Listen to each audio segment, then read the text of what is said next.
The Issues TV show. Succinct, truthful reports.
Ìjẹ̀bú kọ́lé wọn mi ra mọ́tò rẹpẹtẹ.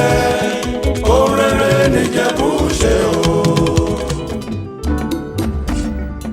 Èmi àrò owó fi ṣe. Èmi àrò owó fi ṣe o. Èmi àrò owó fi ṣe.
Torí irú ẹ̀ ni oṣojú mi tí ó ṣẹ̀yìn mi.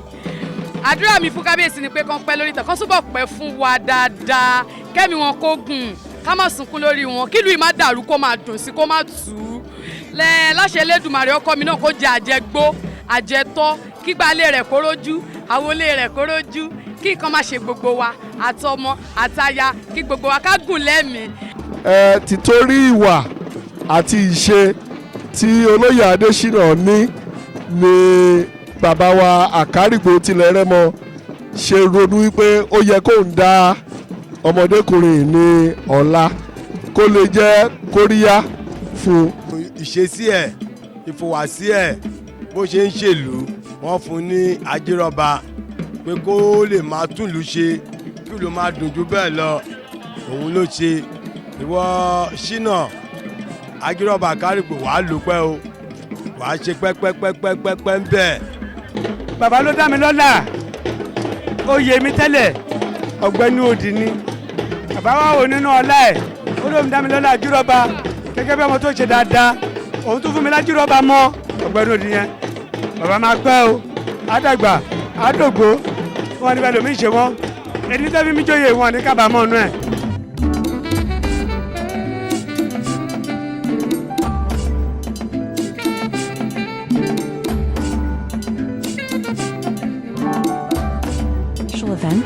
Make it unforgettable with the Issues TV show. We capture your precious moments anywhere in the world.